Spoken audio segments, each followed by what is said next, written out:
अस्सलाम वालेकुम, मेरा नाम है जहासिफ हाशमी और ये हैं वो बेस्ट पिकअप ट्रक्स जो कि आप पाकिस्तान में यूज़ कर सकते हैं। Toyota Revo GR sport 2024, Toyota Revo Japanese 2021 और फिर फोर्ड रैप्टर 2017 मॉडल। ये अल्टीमेट मशीन है। ये रिवो ही है, लेकिन इसको बिल्ड ऐसा किया हुआ है कि ये हाइट के लिहाज से रैप्टर के बराबर है। इंप्रेशन भी इसका काफ़ी ज़बरदस्त आ रहा है और इसके अलावा ये फिर नॉर्मल जीआर स्पोर्ट जो कि पाकिस्तान में ऑफर होता है। पाकिस्तान वाली गाड़ी कुछ फीचर्स के लिहाज से बेहतर है, कुछ फीचर्स के लिहाज से कम है as compare to this car, लेकिन लुक्स के लिहाज से ये गाड़ी सही बीच बनी हुई है। इन सबको मैं कवर करूंगा इस रिव्यू में डिटेल में। फिलहाल अगर बात की जाए गाड़ियों की प्राइसेस की, तो जीआर स्पोर्ट आपको 0 मीटर पाकिस्तान में तकरीबन 168 या 170 का मिल जाएगा ब्रांड न्यू। ये गाड़ी जैपनीज इंपोर्ट है और इसमें फीचर्स बहुत ज़्यादा हैं। बिल्ड क्वालिटी के लिहाज से भी ये नेक्स्ट लेवल पे है और इसमें इंजन भी डिफरेंट है। ये गाड़ी 1,85,00,000 की है और ये बिल्ड भी हुई है। इसमें सस्पेंशन बिल्स्टीन का लगा हुआ है और भी इसमें बहुत सारी चीज़ें हैं जो कि वर्थ इट हैं। और फिर ये है फोर्ड रैप्टर 2017 मॉडल। ये गाड़ी 3500 ट्विन टर्बो इको बूस्ट है। ये बहुत ही बड़ा बीस्ट है और फीचर्स के लिहाज से भी नेक्स्ट लेवल पे है। ये 2,95,00,000 का है। ये गाड़ियां साइकिल मोटरस्पोर्ट के पास अवेलेबल हैं और अगर आपने इनके बारे में कोई इन्फॉर्मेशन देनी है तो आप दिए गए नंबर्स पे कॉल कर सकते हैं या फिर आप साइकिल मोटरस्पोर्ट को विजिट कर सकते हैं। ये दोनों गाड़ियां रावलपिंडी में हमारी जीटी रोड ब्रांच पे अवेलेबल हैं। हमारी एक और ब्रांच भी है जो कि मरी रोड पे है। खैर, overall these are best trucks and today I am going to compare them.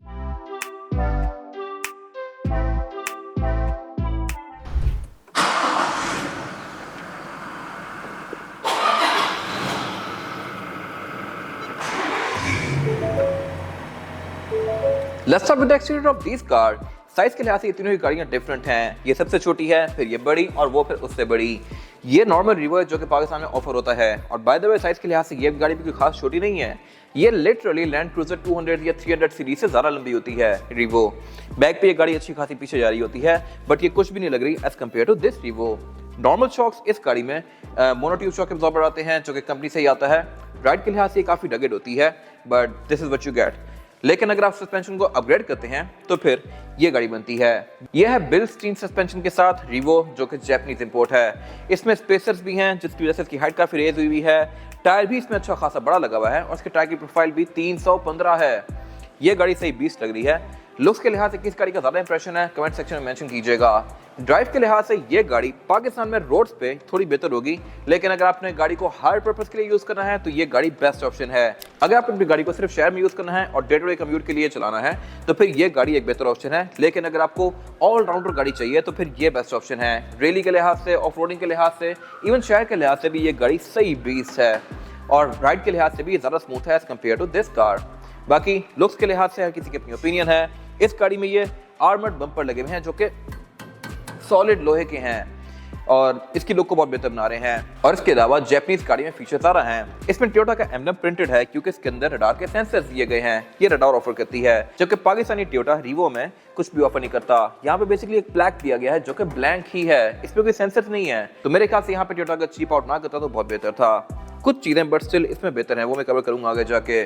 बाकी इन दोनों ही गाड़ियों में पार्किंग सेंसर्स दिए गए हैं। हेडलाइट इन दोनों गाड़ियों की सेम है फेसलिफ्ट के बाद वाली, लेकिन जापानी गाड़ी में सिर्फ एक चीज एक्स्ट्रा है, वो है ये मिरर। और अगर चीजों को इस एंड से देखा जाए तो ये है अल्टीमेट ट्रक। इससे ऊपर की कुछ कैटेगरीज पर आती हैं, रैम, TRX वगैरह, बट पाकिस्तान में आपको मोस्टली यही गाड़ी देखने को मिलेगी, रैप्टर। और ये प्रॉपर रैप्टर है, ये कोई कन्वर्टेड नहीं है।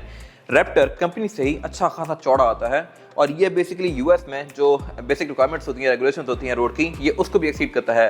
तो उसकी वजह से इसमें ये मार्कर लाइट्स दी गई हैं। इसकी डिटेल्स मैंने इसके फुल रिव्यू में कवर की हुई हैं जो कि आप जाके मेरे चैनल पर देख सकते हैं। ये प्री फेसलिफ्ट वाली शेप है 2017 वाली और इसकी हेडलाइट्स लुक्स के लिहाज से काफ़ी एग्रेसिव हैं। रैप्टर में कंपनी से ही है सॉलिड आर्मर्ड बम्पर आते हैं, जबकि इस गाड़ी में आफ्टर मार्केट ऐड किया हुआ है। इसकी फिनिश कंपैरेटिवली इससे बेहतर है ऑब्वियसली, क्योंकि एक कंपनी सी चीज आई हुई है। बोनट भी इसका अच्छा खासा मैसिव है। फीचर्स के लिहाज से ये गाड़ी भी काफी इक्विप्ड है। इसमें 360 डिग्री कैमरास भी हैं और इसके अलावा इसमें आप चीजें जितनी चाहें ऐड ऑन करवा सकते हैं। और अगर हम क्विकली इन दोनों के साइज को कंपेयर करें तो रैप्टर चौड़ाई में बहुत ज्यादा चौड़ा है। हाइट के लिहाज से तो इस गाड़ी को ऊपर उठा दिया गया, लेकिन चौड़ाई में ये गाड़ी बहुत नेक्स्ट लेवल पे है। बाकी इसके अलावा और फेंडर्स में कंपनी से आते हैं। टायर इसके भी काफी चौड़े हैं, इसकी प्रोफाइल भी 315 है। इन दोनों के टायर और रिम ऑलमोस्ट बराबर ही हैं, लुक्स के लिहाज से भी और साइज के लिहाज से भी। ये ऑल टेरेन टायर्स हैं, बट इस गाड़ी के टायर रेस के लिए भी यूज हो सकते हैं। इस पे लिखा हुआ है फॉर रेस पर्पस ओनली। और अगर बात की जाए गाड़ी को रेयर एंड्स की, तो रिवो बेसिकली एक मिड साइज पिकअप ट्रक है। रैप्टर फुल साइज होता है और वो आपको बैक से देख के आइडिया हो भी रहा होगा कि ये गाड़ी बैक पे लिटरली तकरीबन 2 फुट ज्यादा लंबी है as compare to these cars. Ford में इससे बड़े वर्जन भी आते हैं, वो मैं कवर करूंगा आगे जाके। फिलहाल अगर बात की जाए इन दोनों की, तो लेंथ में तो ये दोनों बराबर हैं, लेकिन हाइट के लिहाज से ये बहुत ऊंचा है, ऑब्वियसली क्योंकि ये लिफ्टेड है। फिर बैक पे बम्पर जो है ये भी डिफरेंट है।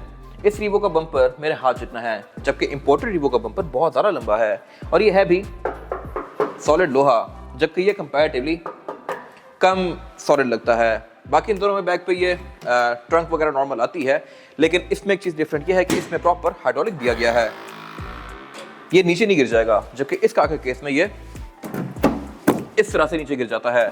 तो यहाँ पे भी जापानियों ने बेहतर काम किया है। बाकी इसमें ट्राइफोल्ड लाइट भी जापान से ही लगी हुई आई है।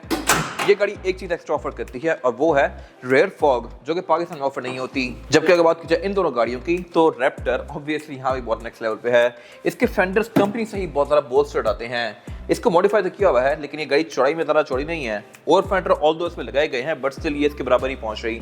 और फेंडर्स में ये जापान से ही आए हुए हैं, जो कि लुक्स के लिहाज से काफ़ी खूबसूरत हैं, लेकिन इसके और फेंडर प्रॉपर सही एक बल्कि मस्कुलर फील देते हैं इसको। टेल लाइट भी इसकी अच्छी खासी मैसिव दी गई हैं, लेकिन इसकी डिग्गी के फीचर्स बहुत नेक्स्ट लेवल पे हैं।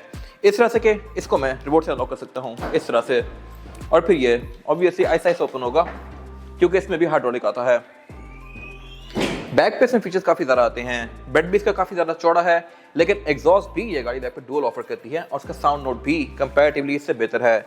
ये इसका स्टार्टअप, और बाय द वे इसको मैं लॉक करके अगर रिमोट शॉट को दबाऊंगा तो ये खुद ऑन भी होगा इस तरह से। ये काफ़ी ज़बरदस्त फीचर है। इसमें भी एग्जॉस्ट HKS का लगा हुआ है। इसका डिटेल रिव्यू मैंने पेश पे किया हुआ है, आप जाके देख सकते हैं। यहाँ पर एक और जो नोटिसेबल डिफरेंस है वो ये है कि रैप्टर में पिछली विंडशील्ड ओपन होती है, लोकल रिवो में भी ओपन होती है, लेकिन इंपोर्टेड रिवो में नहीं होती। अब अगर बात की जाए गाड़ियों के इंटीरियर्स की, तो ये GR स्पोर्ट है और ये लोकल गाड़ी है। इंटीरियर्स का फीचर्स के लिहाज से डिसेंट है, लेकिन इंपोर्टेड रिवो में फीचर थोड़े ज़्यादा आते हैं, बट कुछ चीज़ें इसकी भी बेहतर हैं। इसमें चीज़ें बेहतर हैं वो ये है कि एक तो इसके स्टीयरिंग पे पैडल शिफ्टर आते हैं, इंपोर्टेड रिवो में पैडल शिफ्टर नहीं है, GR स्पोर्ट ऑफर कर रहा है। फिर स्टीयरिंग व्हील है पूरा लेदर स्टेज, ओवरऑल इसकी लुक ज़्यादा बेहतर है।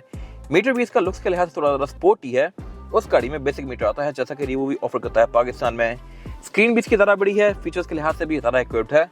इंटरनेशनल रिवो की स्क्रीन इस तरह की आती है, लेकिन इस स्पेसिफिक गाड़ी में स्क्रीन थोड़ी सी छोटी है, बट वो गाड़ी रडार के फीचर्स बहुत बेहतर ऑफर करती है। बाकी इसके अलावा सीट्स इस गाड़ी में इलेक्ट्रॉनिक हैं, आप इनको इलेक्ट्रॉनिकली आगे पीछे ऊपर नीचे कर सकते हैं इस तरह से। और इसके अलावा क्लाइमेट कंट्रोल इसमें डुअल जोन है, यानी कि ड्राइवर और पैसेंजर अपनी मर्जी के लिहाज से क्लाइमेट कंट्रोल के टेम्परेचर को एडजस्ट कर सकते हैं। रूफ इन तीनों ही गाड़ियों में हार्ड टॉप है। इवन रैप्टर में भी पैनोरामिक रूफ नहीं दी गई, उसकी छोटी ट्रिम्स में पैनोरामिक रूफ आती है। ये सब डिटेल्स में कवर करूंगा आगे जाके। बाकी इस गाड़ी का इंटीरियर जो है ये लेदर और फैब्रिक की कॉम्बिनेशन में है, और GR स्पोर्ट थोड़ी स्पोर्टियर ट्रिम होती है, तो इसमें हर चीज शैडो क्रोम या शैडो ग्रे की भी है। और अगर बात की जाए गाड़ियों में रेयर पैसेंजर्स के लिए सीटिंग कैपेसिटी की, तो ये दोनों ही गाड़ियां बैक पे बस सफिशिएंट हैं। यहाँ पे आपके पास लेग रूम बेसिक आम गाड़ियों जितना ही है, कोई बहुत ज़्यादा स्पेशियस नहीं है, लेकिन लोकल रिवो में बैक पे एयर वेंट्स दिए गए हैं। और अगर बात की जाए इंटरनेशनल रिवो की, तो ये हाइट के लिहाज से बहुत ऊंचा है, ऑब्वियसली मैंने कवर किया है बाहर से। अगर बात की इंटीरियर की, तो यहाँ पे बिल्ड क्वालिटी डिसेंट है और इसके अलावा फीचर भी कंपैरेटिवली लोकल गाड़ी से ज्यादा हैं। इस तरह से कि इसमें एयर बैग्स 9 दिए गए हैं, एक स्टीयरिंग व्हील में, एक डैशबोर्ड में, 4 पिलर्स में, 2 सीट्स के साइड पर और फिर एक ड्राइवर के नी पे। फिर इसमें एडाप्टिव क्रूज कंट्रोल आता है, लेन डिपार्चर असिस्ट आता है, इको आइडलिंग आता है, और भी इसमें काफी सारी चीजें एक्स्ट्रा दी गई हैं जो कि पाकिस्तानी रिवो में नहीं आती। इको आइडलिंग काफी अच्छा फीचर है। अब जैसे ही ब्रेक लगा के इसको फुल स्टॉप पे लेके आएंगे तब ये गाड़ी बंद हो जाएगी, और जैसे ही ब्रेक से उठा के रेस देंगे तो इसका इंजन ऑन हो जाएगा। ये फ्यूल सेव करने में हेल्प करता है। और इसके अलावा इसमें फिर power heat, emission control, screen ये कंपैरेटिवली डिफरेंट दी गई हैं जो कि पाकिस्तानी गाड़ी में नहीं आती। इसकी जो स्क्रीन है ये गाड़ी की सेट भी शो करवाती है आपको। लोकल रिव्यू में भी ये GR स्पोर्ट में आना शुरू हो गई हैं। बाकी रूम इसका पाकिस्तानी रिव्यू भी जैसा है, डुअल टोन में। और इसके अलावा इसके साइड मिरर और रेयर विंडशील्ड ये हीटेड आती है। पाकिस्तानी रिवो में रेयर विंडशील्ड हीटेड नहीं होती। और यह है जापानीज रिवो का रेयर पैसेंजर्स का रूम। यहाँ पे रेयर सीट C40 के स्प्लिट के साथ हैं, आप इनको फोल्ड कर सकते हैं, लेकिन यहाँ पे एयर वेंट्स नहीं दिए गए। I am not sure why. Pakistani गाड़ी यहाँ पे नंबर ले जाती है। रेयर विंडशील्ड इसकी फिक्स्ड ही है, ये ओपन नहीं होती, और इसमें फिर लाइंस दी गई हैं जो कि डिफॉगर की हैं। बाकी बैक पे इन दोनों ही गाड़ियों में ये कंसोल आता है। सीट्स इसकी पूरी फैब्रिक की फिनिश में है, पाकिस्तानी रिवो की डुअल कॉम्बिनेशन में होती हैं, और स्पेस आप देख सकते हैं कि मेरे पास यहाँ पे इतनी है। और अब अगर बात कीजिए रैप्टर के इंटीरियर की, तो ये फीचर्स के लिहाज से सबसे ज्यादा इक्विप्ड है। फीचर यहाँ पे लिटरली लैंड क्रूजर 300 सीरीज से भी ज्यादा आते हैं।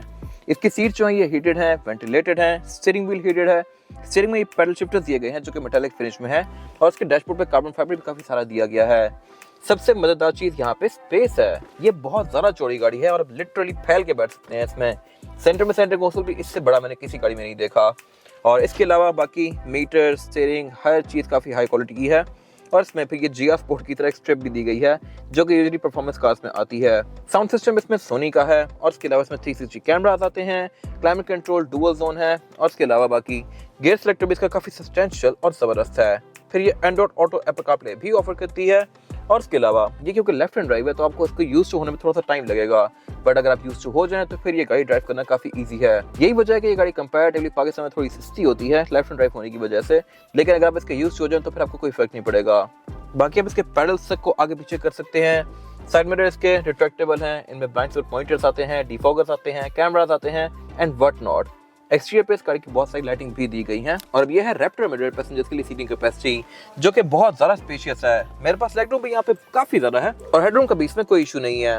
चौड़ाई के लिहाज से भी ये गाड़ी बहुत ही चौड़ी है, आप यहाँ पे लिटरली लेट भी सकते हैं और इसके अलावा बैक पे इसमें 4 लोग भी कंफर्टेबली बैठ सकते हैं। तो इस लिहाज से रैप्टर वर्थ इट है पाकिस्तान में और प्राइस के लिहाज से भी ये गाड़ी जस्टिफाइबल है।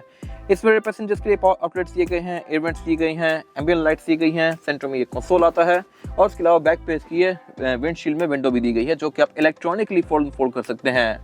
रैप्टर में पैनोरामिक रूफ नहीं आती। इसकी छोटे ट्रिम्स, लिमिटेड, किंग रैंच वो गाड़ियां ऑफर करती हैं। अब आप बताइएगा आपको इनमें से कौन सी गाड़ी ज्यादा पसंद आई है, लोकल रिवो, इंपोर्टेड या फिर ये रैप्टर। इसके बाद अगर बात की जाए इन गाड़ियों के इंजन्स की तो ये दोनों गाड़ियां देखने में तो सेम है, इनका नाम भी सेम है, लेकिन इनमें इंजन्स डिफरेंट हैं। ये गाड़ी 2800 सीसी टर्बोचार्ज डीजल है, ये गाड़ी 2400 सीसी टर्बोचार्ज डीजल है, ये गाड़ी 201 हॉर्स पावर है, ये गाड़ी 150 हॉर्स पावर है। तो पावर के लिहाज से पाकिस्तानी रिवो इससे बेहतर है, जबकि ये गाड़ी आपको शायद एवरेज बेहतर दे शहर में। और इसके अलावा टेक्नोलॉजी यहाँ पे बहुत सारा बेहतर है। इसमें रडार है, ट्रैक्शन कंट्रोल है, ड्राइव मोड्स हैं, इको आइडल है। फीचर्स के लिहाज से ये गाड़ी बेहतर है, पावर के लिहाज से ये गाड़ी ऊपर होने वाली है। लेकिन यहाँ पे एक और इंटरेस्टिंग चीज ये है कि इसमें हर चीज पे वर्क काफी ज्यादा किया गया है। यहाँ प्रॉपर इंस्टॉलेशन दी गई हैं। इसका बोनट सिग्निफिकेंटली भारी है as compare to that car. और इसके अलावा इसको अगर आप स्टार्ट रखें किसी बंद जगह पे तो ये धुआं नहीं करती।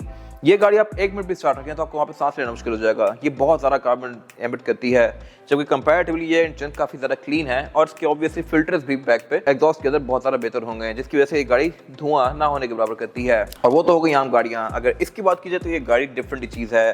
3500 CC twin turbo eco boost, 3500 twin turbo, ये वो इंजन है जो कि सारी नई गाड़ियों में आ रहे हैं। आप लैंड क्रूजर 300 सीरीज देखें, LX 600 देखें, ये गाड़ी देखें, मोस्टली गाड़ियां 3500 ट्विन टर्बो स्विच कर गई हैं and this car is not different.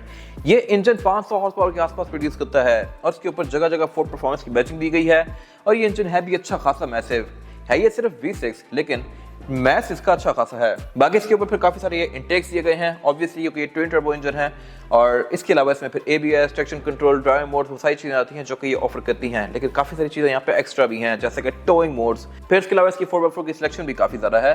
Bonnet इस गाड़ी में हाइड्रोलिक से ओपन होता है और इसका बोनट सिग्निफिकेंटली ज्यादा ह्यूज है। और उसके अलावा इसमें काफी सारे इंटेक्स भी दिए गए हैं हवा के लिए, इतने हैवी इंजन के लिए। एवरेज ये गाड़ी आपको तकरीबन 3 से 4 या 5 तक की देगी। ये गाड़ी आपको आराम से 10-11 की एवरेज दे सकती हैं। लोकल रिवो तकरीबन 13-14 भी चला जाता है। I am not sure about this. ये छोटा इंजन है, लॉन्ग पे क्या पता कम एवरेज करे एज कम्पेयर टू 2800 वाली कार। इन तीनों गाड़ियों में से कौन सी गाड़ी अपनी प्राइस को जस्टिफाई करती है, आप कमेंट सेक्शन में मेंशन कीजिएगा। और आपको इन तीनों में से कौन सी गाड़ी ज़्यादा बेस्ट लगी प्राइस को देखते हुए, ये भी कमेंट सेक्शन में मेंशन कीजिएगा। ये 295 की है, ये 185 की, ये 170 की। फीचर्स के लिहाज से तीनों ही काफ़ी इक्विप्ड हैं, लेकिन रैप्टर बेसिकली एक नेक्स्ट लेवल चीज़ है। खैर, ये था आज का रिव्यू। अगर आपको रिव्यू पसंद आया है तो इसको लाइक कीजिए, मेरे चैनल को सब्सक्राइब कीजिए और अगर आपके पास इन गाड़ी से रिलेटेड कोई भी राय है तो उसको कमेंट सेक्शन में शेयर जरूर कीजिएगा। अपना ख्याल रखिएगा। Thank you for watching.